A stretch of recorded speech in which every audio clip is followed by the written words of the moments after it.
ఏంటి భూస్థాపితం చేసేస్తాం, నరుకుతాం, తొక్కి నార తీస్తాం, ఇవి ఎక్కడ ఆగట్లేదేంటి? ఎవరో తగ్గే పరిస్థితి కనిపించట్లేదా ఆంధ్రప్రదేశ్లోని? వర్మ గారు నమస్తే. డిబేట్ లో ఉన్న మిత్రులందరూ కూడా నమస్కారాలు. నమస్తే. ఎవరు భూస్థాపితం చేస్తాం, ఎవరు తొక్కి నారదీస్తాం, ఎవరు అంటున్నారు? చంద్రబాబు నాయుడు గారు, పవన్ కళ్యాణ్ గారు. పవన్ కళ్యాణ్, చంద్రబాబు నాయుడు గారు, లోకేష్ గారు భూస్థాపితం చేస్తాం, తొక్కి నారదీస్తాం అని అంటున్నారా? ఒక అర్ధ గంట క్రితం సజ్జల రామకృష్ణారెడ్డి గారు ఏమన్నారో తెలుసా? 6 నెలల్లో లోకేష్ గారిని, చంద్రబాబుని, పవన్ కళ్యాణ్ లోపలేస్తామని చెప్పాడు. ఏంటి వీళ్ళు లోపలేస్తారా? అదే చెప్పింది సజ్జల రామకృష్ణారెడ్డి గారు. మేము అధికారంలోకి వచ్చిన 6 మాసాల్లో అధికారంలోకి వచ్చిన అంటే లోపలేస్తామని చెప్పారు. అధికారంలోకి రాగానే వేట కొడవలతో రప్ప నరికేస్తామని ఎవరు చెప్పారు? ఎవరు చెప్పారండి? భక్తులు తీసుకొని కోలాటాలు ఎవరు చేశారు? చీని సెంగయ్యని ఎవరు చంపారు? చీని సెంగయ్యని చచ్చిపోయిన తర్వాత కుక్క పిల్లలాగా పొదల్లోకి ఎవరు లాగాడు? నేను మాట్లాడుగుతాను మీ ద్వారా.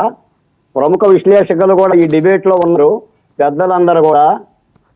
అదే జగన్మోహన్ రెడ్డి గారి కారు కింద అంబటి రాంబాబు గారి తలకాయ పడితే అలాగనే కుక్క పిల్లలాగా పక్కకి తీస్తారా పొదల్లోకి? వైవి సుబ్బారెడ్డి మెడబడితే అలాగనే తీస్తారా? కార్యక్రమం ఆపు చేయరా? అతను హుటాహుటిన ఆసుపత్రిలో జాయిన్ చేయరా? వర్మ గారు, ఒక దళితుడు కాబట్టే కదా పక్కకు లాగింది.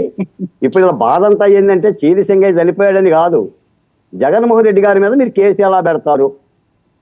బస్సు డ్రైవర్ తప్పు చేస్తే బస్సులో ఉన్న ప్రయాణికులకి సంబంధం ఏంటి? విమాన పైలట్ తప్పు చేస్తే విమానంలో ప్రయాణించే వాళ్ళకి శిక్షలు ఏంటి? ఇది మన లాజిక్, మన వాళ్ళు చెప్పే మాటలు. నాకు తెలిసి జగన్మోహన్ రెడ్డి గారే ప్రభుత్వాన్ని భయపెడుతున్నాడు. ఏం బీక్కోమని చెప్పింది ఆయనే కదా. పేర్ని నాని గారు రోమాలు చూపించి మరి చెప్పాడు కదా. గొడ్డలి పదేస్తాం పోలీసు వాళ్ళని ఎవరు చెప్పారు సార్? ముఖ్యమంత్రి చెప్పాడా? మాజీ ముఖ్యమంత్రి చెప్పాడా? ఎవరు చెప్పారు? వర్మ గారు, మీరు సప్త సముద్రాల అవతల లాక్కొస్తామని ఎవరు వార్నింగ్ ఇచ్చారు? స్టిల్ ఈ రోజుకి కూడా, ఈ రోజున ప్రతిపక్ష పార్టీగా సమస్యల మీద మాట్లాడొద్దని మనం అంటల్లా. ఏనాడన్నా ఈ తెలుగు గడ్డ మీద మీరు ఎప్పుడైనా చూశారంటే ఒక మేకపోతు తలనరికి రక్తాన్ని ఒక నాయకుడి చిత్రపటానికి పూల వర్షం కురిపించినట్టుగా చెమ్మటాన్ని నెత్తురుని మేము ఇంకేమంటున్నామంటే ఈ ప్రభుత్వం చర్యలు తీసుకోవట్లేదు అంటున్నాం. లోకేష్ గారు తీసుకోవట్లా, పవన్ కళ్యాణ్ తీసుకోవట్లా, చంద్రబాబు నాయుడు గారు తీసుకోవట్లేదని చెప్తున్నాం మేము. లేకపోతే నిబంధనల్ని అతిక్రమించి నిబంధనలు పాటించకుండా ఏ మాజీ ముఖ్యమంత్రికి తెలియదా? మేము పోలీసు బందోబస్తు ఇవ్వలేము, మీరు 11 వాహనాల్లో పోయి వెళ్ళమంటే గౌరవించాల్సిన అవసరం లేదా?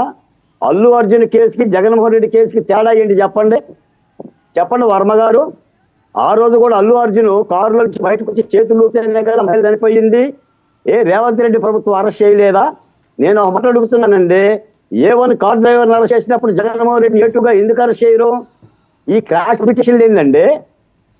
క్రాష్ పిటిషన్లు ఏంటి అంటే మీకు డబ్బులు ఉన్నాయని చెప్పేసి మీకు న్యాయవాదులు ఉండాలని కోర్టుకి వెళ్ళిపోయి మా మీద తప్పుడు కేసులు పెట్టారు, కొట్టేయండి అని చెప్పేసి చెప్తారా? ఇప్పుడు మీరు ఒక వార్త చదివారు, వల్లభనేని వంశీ గారికి బెయిల్ ఇస్తే మళ్ళీ ప్రభుత్వం హైకోర్టుకు పోతుందని. పోకుండా ఎలా ఉంటుంది? జగన్మోహన్ రెడ్డి గారు చంద్రబాబు నాయుడు గారు అరెస్ట్ చేసినప్పుడు ఆయన బెయిల్ కోసం దరఖాస్తు చేసి వీళ్ళు వాదించలేదా? పొన్నవాళ్ళు సుధాకర్ గారు గుద్ది వాదించాడు కదా బెయిల్ ఇవ్వద్దని. అమరావతి కేసుని హైకోర్టు కొట్టేస్తే 3 రాజధానులు పెట్టే నైతిక అర్హత మీకు లేదు అని చెప్పి అంటే సుప్రీంకోర్టుకు పోలేదా? ఓకే, పోలేదండి. మేము రుషికోటకు పోతామని నేను చెప్తున్నాను. ఏంటంటే నేను ఒక మాట చెప్తాను సార్, జగన్మోహన్ రెడ్డి గారి భద్రతకు వచ్చిన ముప్పు ఏమీ లేదు. ఒకవేళ ముప్పు వస్తే జగన్మోహన్ రెడ్డి గారి ద్వారా మేము భయపడాలి. మళ్ళీ ఆయన అధికారంలోకి వస్తే నిజంగా మమ్మల్ని కూడా అధికారులనే ఆందోళనలో మేము ఉన్నాం. ఇది జరుగుతుంది అంతే తప్ప చట్టం తన పని తాను చేయకపోతే ఏంటి సార్ ఇదంతా? ఇప్పుడు ఈ విధమైన విధ్వంసక రాజకీయాలు ఏంటి, విధ్వంసక మాటలు ఏంటి, ఆ విధ్వంసక మాటలు మాట్లాడిన వ్యాఖ్యానాలు ఏంటి, ఒక్కొక్కళ్ళు కూర్చొని తీర్పులు చెప్పడం ఏంటి సార్? ఒక్క నిమిషం మళ్ళీ మీరే మాట్లాడతారు. కానీ చంద్రబాబు నాయుడు గారు రౌడీలకు కూడా హెచ్చరికలు జారీ చేస్తున్నారు. ఒకసారి బయట వినండి, ప్యానలిస్టులు అందరూ బయట ప్లే చేయండి అమ్మా. రౌడీ అంటే రౌడీ పక్కన నిలబడుకోవాలంటే రాజకీయ నాయకులు సిగ్గుపడిపోయేవాళ్ళు. ఇప్పుడు